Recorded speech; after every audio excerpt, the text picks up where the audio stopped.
தற்போதைய அண்மை செய்தியை பார்க்கிறோம். டெல்லி முதலமைச்சர் அரவிந்த் கெஜ்ரிவாலின் ஜாமீன் மனு மீதான விசாரணை 9ஆம் தேதிக்கு ஒத்திவைக்கப்பட்டிருக்கிறது.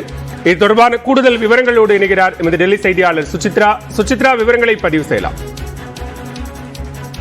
டெல்லி முதல்வர் அரவிந்த் கெஜ்ரிவாலுடைய ஜாமீன் மனு மீதான விசாரணை தற்பொழுது உச்சநீதிமன்றமானது ஒத்திவைத்துள்ளது. மிக முக்கியமாக இந்த விவகாரத்தில் இடைக்கால ஜாமீன் வழங்குவதற்கான ஒரு கோரிக்கை வலியுறுத்தி, குறிப்பாக மக்களவை தேர்தலில் பரப்புரையில் ஈடுபடுவதற்காக இடைக்கால ஜாமீன் வேண்டும் என்ற ஒரு கோரிக்கை வைத்தான் அவர் இந்த ஒரு மனுவை கெஜ்ரிவால் தாக்கல் செய்து குறிப்பிட்டது. இன்று காலை முதல் ஒரு விரிவான விசாரணை என்பது முன்வைக்கப்பட்டது. வாதங்கள் அமலாக்கத்துறை மற்றும் அரவிந்த் கெஜ்ரிவாலுடைய தரப்பில் முன்வைக்கப்பட்டது. அமலாக்கத்துறையை பொறுத்தளவில் கடுமையான ஒரு குற்றச்சாட்டுகளை அரவிந்த் கெஜ்ரிவால் மீது முன்வைத்தார்கள். இந்த விவகாரத்தில் அவர் ஒரு அரசியல்வாதியாக இருக்கிறார். அது மட்டுமல்லாமல் முதல்வராகவும் பதவியில் பொறுப்பில் வசித்து வருகிறார். எனவே அவருக்கு ஜாமீன் வழங்கினால் அது ஒரு தவறான முன்னுதாரணமாக இருக்கும் என்ற ஒரு கருத்தையும் அவர்கள் குறிப்பிட்டார்கள். ஆனால் தேர்தல் என்பது ஒரு 5 வருடத்திற்கு ஒரு முறை மட்டுமே நடைபெறுவது ஆகும்.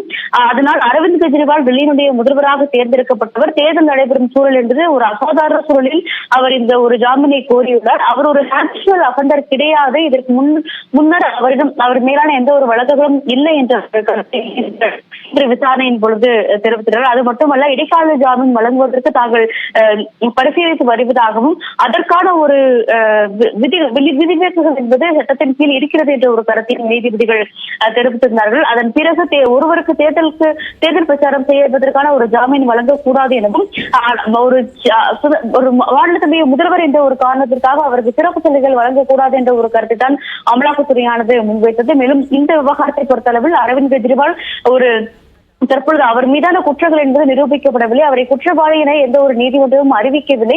அதன் அடிப்படையில் அவருக்கான சட்ட விதிவிலக்குகளை வழங்க வேண்டும் என்ற ஒரு கருத்தை தான் நீதிபதிகள் கூறியிருந்தார்கள். அது மட்டுமல்லாமல், ஒருவேளை அவருக்கு ஜாமீன் வழங்கும் பட்சத்தில் அவர் வெளியே வரும் பொழுது முதல்வராக எந்த ஒரு கோப்புகளிலும் கையெழுத்திடக்கூடாது என்ற ஒரு கருத்தையும் நீதிபதிகள் இன்றைய விசாரணையின் பொழுது முன்வைத்தார்கள். ஆனால் இதற்கு கடுமையான ஒரு எதிர்ப்புகள் என்பது அமலாக்கத்துறையின் சார்பாக முன்வைக்கப்பட்டது.